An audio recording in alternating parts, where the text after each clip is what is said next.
अनुष्ठान 9 बजे तक चला है। पूजन कार्य मंदिर के प्रधान आचार्य रामानुज त्रिपाठी वैदिक मंत्रोच्चार के साथ में उनके नेतृत्व में 11 ब्राह्मणों ने संपन्न कराया। आपको बता दें कि पूजा के चलते मुख्यमंत्री योगी आदित्यनाथ अपने आवास से नहीं निकले, लेकिन पूजा के बाद सीएम योगी ने जंगल कौड़िया स्थित महंत अवैधनाथ राजकीय महाविद्यालय का लोकार्पण किया। वहीं कार्यक्रम में उनके साथ मंच पर उप मुख्यमंत्री दिनेश शर्मा के अलावा उच्च शिक्षा राज्य मंत्री नीलिमा कटियार भी मौजूद रहे। याद रखना, श्रीमद् भगवत गीता भी शिक्षा के महत्व को स्वीकारता है।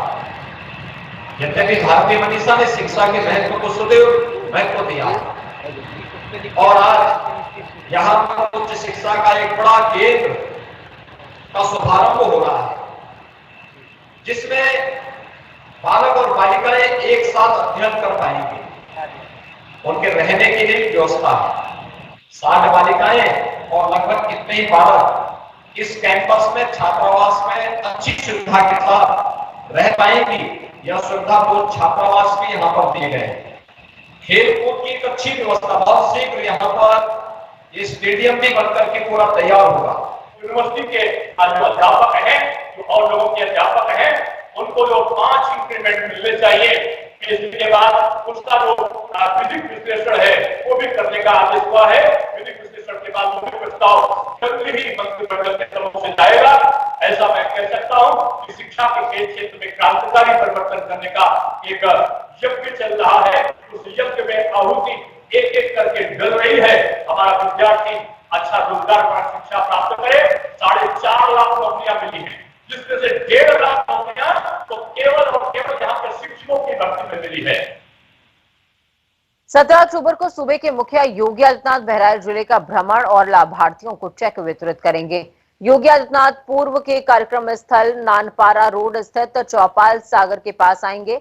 इस दौरान वो एक जनसभा को भी संबोधित करेंगे। आपको बता दें कि इससे पहले 4 अक्टूबर को मुख्यमंत्री का कार्यक्रम प्रस्तावित था, जो कि लखीमपुर प्रकरण के चलते टल गया था।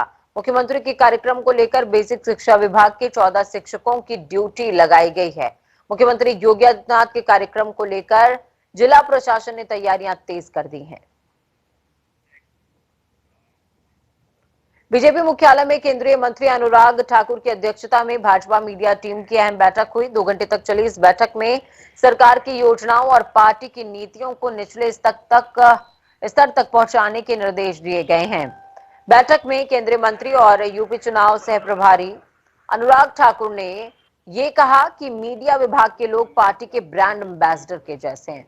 अनुराग ठाकुर ने मीडिया की बात करते हुए कहा, पार्टी के कार्यों को दुनिया के सामने लाने का काम सिर्फ आपका ही है। प्रदेश के जिलों में मीडिया प्रभारी चिंतन इस बात का करें कि सरकार के विकास कार्यों की जानकारी निचले स्तर तक गई है या फिर नहीं जा रही। जनता पार्टी एक लगातार चलने वाला संगठन है, जहां हम लगातार अपने वरिष्ठों का मार्गदर्शन पाते रहते हैं। और अब उत्तर प्रदेश का ये सौभाग्य है कि अनुराग ठाकुर जी उत्तर प्रदेश के चुनाव के सह प्रभारी हैं और मीडिया के दृष्टिकोण से विशेष तौर पर उनका मार्गदर्शन पार्टी के प्रवक्ताओं और मीडिया प्रभारियों और पैनलिस्टों को लगातार मिलता रहा है। पहले भी हमने बैठक की है और विधानसभा के चुनाव को देखते हुए और पार्टी की बातें, पार्टी संगठन की गतिविधियां, सरकार की उपलब्धियां जनता के बीच में मीडिया के माध्यम से कैसे पहुंचे, इसको लेकर के रणनीतिक बातचीत हुई है।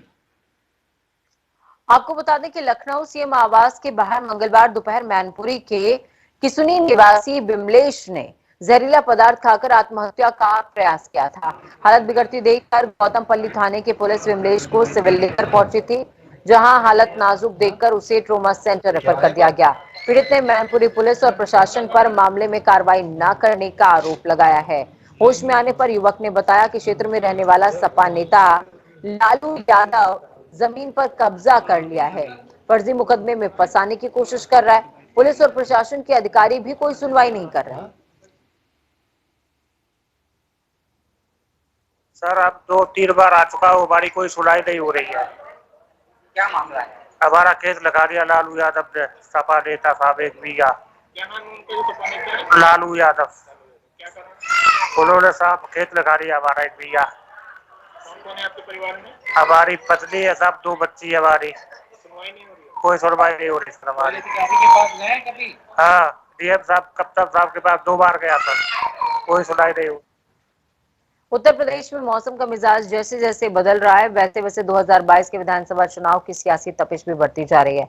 सपा मुखिया अखिलेश यादव की विजय रथ यात्रा आज हमीरपुर पहुंची है, जहां अखिलेश ने बीजेपी और सीएम योगी आदित्यनाथ पर निशाना साधा। अखिलेश ने कहा, यूपी में हर रोज 3 करोड़ अंडे खाए जा रहे हैं, बाबा मुख्यमंत्री को पता ही नहीं है। अखिलेश ने आरोप लगाया कि बिजली महंगी कर बीजेपी उद्योगपतियों का मुनाफा करा रही है। साथ ही कहा कि 4.5 साल में नवेली थर्मल पावर प्लांट बनकर तैयार नहीं हो सका। अखिलेश ने तंज कसते हुए कहा, हमीरपुर के लोग लखनऊ न जाएं वरना योगी उनका नाम बदल देंगे। किसानों ने आत्महत्या की, हमीरपुर में की, बांदा में की और आसपास के लोग, इसलिए सुविधा देने का काम करेगी समाजवादी सरकार।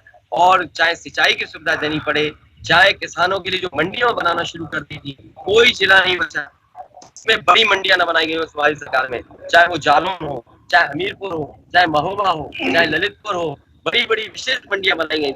लेकिन इस सरकार ने न मंडियां शुरू कर पाई और न किसानों को वहां पहुंचाने के लिए इंतजाम किया, जबकि ऐसे 3 कानून ला दिए हैं जिससे हमारे किसान मजदूर बन जाएंगे या खेती छोड़कर के चले जाएंगे।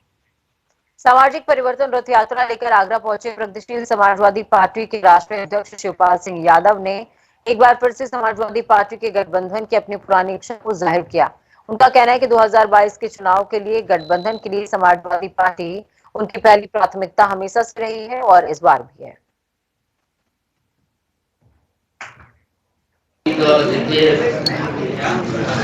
राजनीति तो देखिए मैंने बता चुके हैं, नेताजी के साथ समाजवादी पार्टी को तुरंत होता है और अब कहाँ है समाजवादी पार्टी।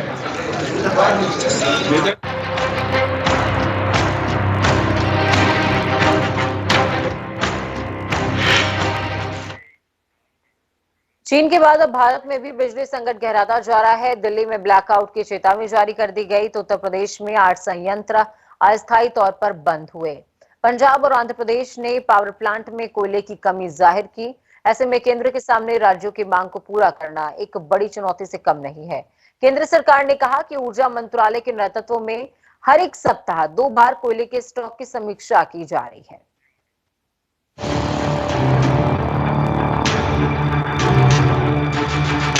देश भर में कोयले की सप्लाई में कमी के चलते ब्लैकआउट का खतरा बना हुआ है। जरूरत के मुताबिक पावर प्लांट को कोयला नहीं मिल पा रहा। कई राज्यों ने मौजूदा हालात को लेकर चिंता जताई है। दिल्ली ने कहा है कि अगर पावर प्लांट को पर्याप्त कोयला नहीं भेजा गया तो शहर में 2 दिनों में बिजली कटौती हो सकती है। पंजाब के थर्मल पावर प्लांट में केवल 2 दिन का कोयला शेष है। शनिवार को जरूरत के मुकाबले आधी बिजली का उत्पादन ही हो सका, जिसकी वजह से कई घंटे तक बिजली कटौती करनी पड़ी। मध्य प्रदेश, गुजरात, राजस्थान, उत्तर प्रदेश, तमिलनाडु सहित कई अन्य राज्यों में बिजली उत्पादन प्रभावित हुआ है।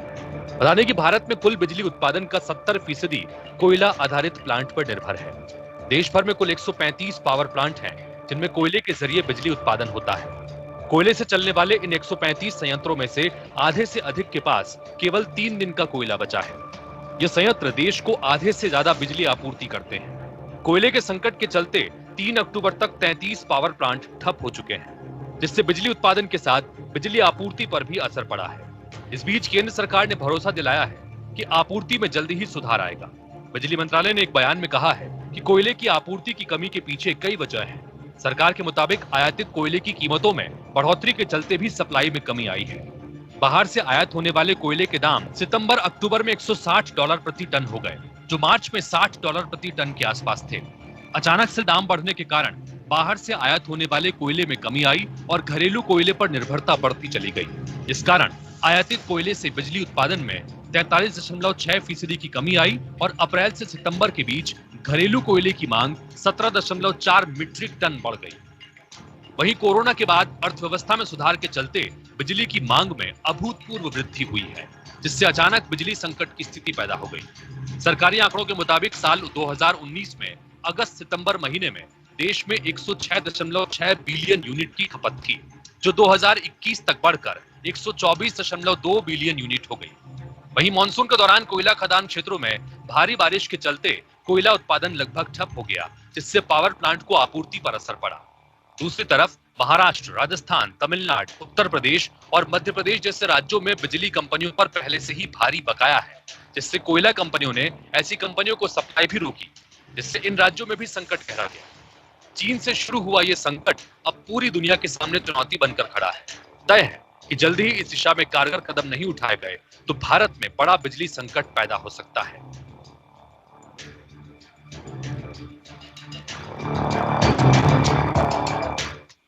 तो वहीं दूसरी तरफ कोयला संकट के चलते उत्तर प्रदेश पावर कॉर्पोरेशन का कर्ज और बढ़ता जा रहा है।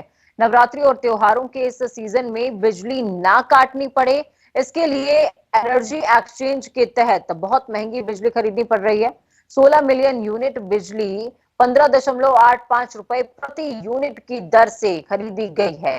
सामान्य दिनों में बिजली की जो दर है वो प्रति यूनिट 6 रुपए से भी कम रहती है। इसका लाभ सीधे तौर पर निजी घरानों को हो रहा है। All India power engineers federation के चेयरमैन शैलेंद्र दुबे ने बताया है कि एनर्जी एक्सचेंज के तहत निजी घरानों ने बहुत महंगे दर पर बिजली को बेचना शुरू कर दिया है।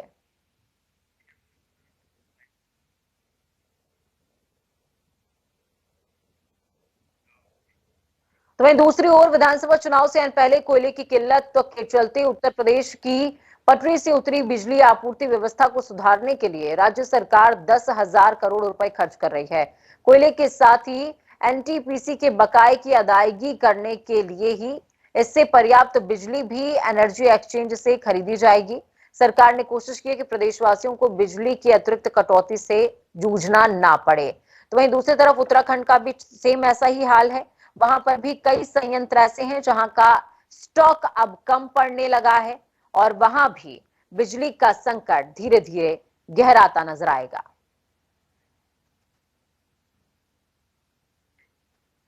चलिए ग्राउंड जीरो का रुख करते हैं। हमारे साथ लखनऊ से सचिन तिवारी और अजीत काम्बोज देहरादून से हमारे साथ में जुड़ चुके हैं। सबसे पहले रुख करेंगे हम सचिन का। सचिन, अब पावर एक्सचेंज से बिजली बहुत महंगी सरकार को खरीदनी पड़ रही है, तो इससे राजस्व पर कितना प्रभाव पड़ेगा? जी बिल्कुल, साफ तौर पे आपको बताना चाहेंगे जिस तरीके से कोयले की कमी की वजह से जो बिजली कटौती हो रही है, इसको लेकर के कहीं ना कहीं सीएम योगी आदित्यनाथ लगातार एक्शन मोड में दिखाई दे रहे हैं। लगातार मीटिंगों का दौर जारी है। अभी आपको बता दें कि सोमवार को सीएम योगी आदित्यनाथ ने यूपीपीसीएल के एमडी और चेयरमैन के साथ खास बैठक की। वर्चुअली वो जुड़े, साथ में फिजिकल मीटिंगें भी हुई। तो साफ तौर पर उन्हें दिशा निर्देश दिए गए हैं कि जो जिस तरीके से कटौती हो रही है, तो ऐसे में चीजों को सुदृढ़ किया जाए और लोगों को शेड्यूल के हिसाब से बिजली दी जाए। जाहिर सी बात है, जो बिजली एक्सचेंज से महंगे दरों पे खरीदी गई है, साफ तौर पे जिस तरीके से निगम फिस्कल डेफिसिट से गुजर रहा था, तो ऐसे में कहीं ना कहीं जो उत्तर प्रदेश का राजस्व है उस पर कहीं ना कहीं असर पड़ेगा। कोविड काल के बाद वैसे ही एक फिस्कल डेफिसिट और रेवेन्यू डेफिसिट सरकार के पास था, लेकिन कहीं ना कहीं एक तरीके से एक एक्सेस बर्डन पड़ गया है सरकार के ऊपर। लेकिन कहीं ना कहीं इकोनॉमी की अगर बात करें, प्राइमरी सेकेंडरी टर्शरी, तो हर एक इकोनॉमी जो है पावर सेक्टर पे निर्भर रहती है। तो अपने आप में ये एक अहम फैसला सीएम योगी आदित्यनाथ का माना जाएगा। ठीक है सचिन, जब मैं आपके पास लौटूं तो मैं ये उम्मीद करती हूँ कि आप एग्जैक्टली डेफिसिट का क्या चार्ज है वो तमाम दर्शकों के साथ साझा कर सकें और राजस्व पर कितना भार पड़ेगा। जो मेरा सवाल पहले था वो दोबारा रहेगा आपसे। अजीत हमारे साथ में जुड़े हुए हैं देहरादून से। अजीत, ठीक उत्तर प्रदेश के तर्ज पर, ठीक अन्य राज्यों की तर्ज पर ही उत्तराखंड के सामने भी सेम मुसीबत सामने आने वाली है। अभी कर्मचारियों ने हड़ताल की थी, अब दोबारा जो सामने आ रहा है कि स्टॉक कम हो सकता है उत्तराखंड में, जिससे सरकार को जूझना पड़ेगा। इसके लिए क्या बैकिंग है, क्या प्रिपरेशन है? बिल्कुल पूजा, आपने ठीक कहा। देश भर में जिस तरह से कोयला संकट गहरा है और इसका सीधा असर बिजली उपभोक्ताओं पर पड़ना तय माना जा रहा है। हालांकि उत्तराखंड पे अभी इतना बड़ा कोई असर खासा पड़ता हुआ नजर नहीं आया है, जिसको देखते हुए सरकार को बड़ी व्यवस्था यहाँ पर करनी पड़ेगी। हालांकि देश भर को देखते हुए सरकार ने अपनी व्यवस्था यहाँ पर तेज करनी जरूर शुरू कर दी है। उत्तराखंड की अगर बात की जाए तो लगभग 23 लाख के करीब बिजली उपभोक्ता है और लगभग 41% से कुछ ज्यादा मिलियन यूनिट की यहाँ पर रोजाना खपत होती है, जिसको लेकर यहाँ के जितने तमाम हाइड्रो पावर प्रोजेक्ट्स हैं वो लगातार बिजली उत्पादन कर रहे हैं। हालांकि बरसात अब खत्म हुई है, बिजली उत्पादन जरूर थोड़ा गिरा है, लेकिन सरकार के जितने भी हाइड्रो प्रोजेक्ट हैं या प्राइवेट सेक्टर के जितने हाइड्रो प्रोजेक्ट्स उत्तराखंड में काम कर रहे हैं वो बिजली उत्पादन लगातार कर रहे हैं। और बीते रोज की अगर बात की जाए तो 39 मिलियन यूनिट्स की यहाँ पर खपत हुई है, जो कुछ ही कम थी रोजाना मिलियन यूनिट्स के हिसाब से। तो उत्तराखंड में अभी हालात इतने बुरे नहीं हुए हैं कि देश भर की तरह उत्तराखंड में भी रोस्टिंग करनी पड़े, लेकिन सरकार पूरी तरह से तैयार है। सरकार ने एक पहल करते हुए अजीत, जब हम उत्तराखंड का जिक्र करते हैं तो जहन में कहीं ना कहीं हमारे दिमाग में ये बात होती है कि उत्तराखंड मतलब पावर सेंटर, और पावर सेंटर होने के नाते जब कोई राज्य जो है वो पावर सेंटर वो दूसरों को बिजली देता हो, उस राज्य के अंदर जब इस तरीके के हालात सामने आने लगे तो क्या ये वाकई मान लेना चाहिए कि स्थितियां वाकई अब भयावह हो चली हैं? किसी तरह की हमको बी प्लान की जरूरत है, हमको यानी कि राज्य सरकार को?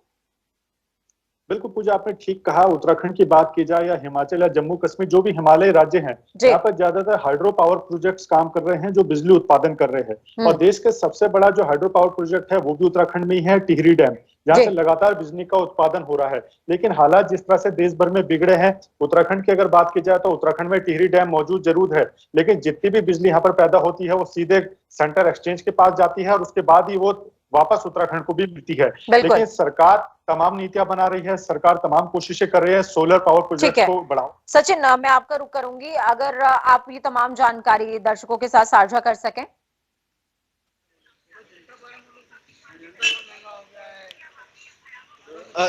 जी, आप अपना एक बार सवाल दोहराएंगी? इस समय मौजूदा राजस्व का भार सरकार के ऊपर कितना आएगा, क्योंकि महंगी बिजली खरीदने का सोचा है प्रदेश सरकार ने? जी बिल्कुल, आपको बताना चाहेंगे कि यूपी पीसीएल एनर्जी एक्सचेंज से 20 रुपए यूनिट बिजली खरीदने में भी असमर्थ रहा है। तो अपने आप में कहीं ना कहीं, और 10,000 जो करोड़ है सीएम योगी आदित्यनाथ ने फंड भी रिलीज किया है ताकि किसी तरीके से कोई दिक्कत ना हो। जो जनता है, जो कटौती हो रही थी बिजली की, तो ऐसे में कोई दिक्कत ना हो। लेकिन अगर राजस्व की बात करें तो आने वाले समय में इसका जाहिर सी बात है जो उत्तर प्रदेश का जो राजस्व है, जो रेवेन्यू है गवर्नमेंट का, उस पर असर तो पड़ेगा। लेकिन इकोनॉमी की अगर बात करें तो वो कहीं ना कहीं फिर से बूस्टअप होगी, चाहे प्राइमरी सेक्टर की बात करें, सेकेंडरी की करें या टर्शरी की करें। जाहिर सी बात है जब इकोनॉमी बूस्ट होगी। ठीक है, आप दोनों का ही बहुत शुक्रिया हमारे साथ जुड़ने के लिए, अहम जानकारी ग्राउंड जीरो से साझा करने के लिए। लखीमपुर हिंसा की लड़ाई अब राष्ट्रपति भवन तक पहुंच गई है। कांग्रेस के पूर्व अध्यक्ष राहुल गांधी की अगुवाई में एक प्रतिनिधि मंडल ने राष्ट्रपति रामनाथ कोविंद से मुलाकात की। कांग्रेस नेताओं ने राष्ट्रपति को लखीमपुर हिंसा से जुड़े तथ्य और ज्ञापन सौंपा। कांग्रेसी नेताओं ने इस मामले में आरोपी आशीष मिश्रा के पिता केंद्रीय गृह राज्य मंत्री अजय मिश्र को उनके पद से हटाने की मांग की है। राष्ट्रपति से मुलाकात के बाद राहुल गांधी ने कहा, पीड़ित परिवारों का कहना है कि जिसने भी उनके बेटे की हत्या की है उसे सजा मिले।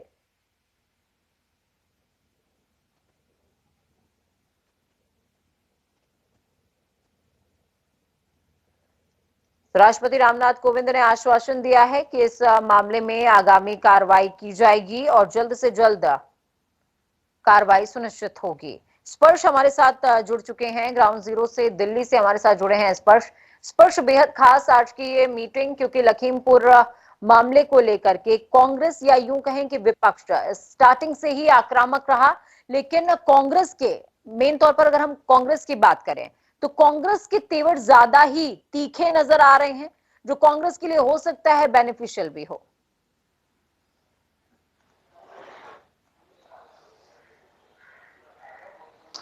और देखिए, बिल्कुल लखीमपुर मामले पर अगर सबसे ज्यादा आवाज किसी ने उठाई है तो वो कांग्रेस ने उठाई है। और खासतौर पर प्रियंका गांधी ने जिस तरीके की मेहनत लखीमपुर मामले में की है, वो कहीं ना कहीं चाहती है कि कांग्रेस एक बार फिर से यूपी में जो है रिवाइव करती हुई नजर आए। शुरुआती वाले दिन से ही जो है प्रियंका गांधी वाड्रा जमीनी स्तर पर मौजूद नजर आ रही है। और आज कांग्रेस के भी प्रतिनिधि मंडल ने जो मेहनत है, जो मुलाकात है, वो राष्ट्रपति रामनाथ कोविंद से जो है की है, जिसमें राहुल गांधी मौजूद थे,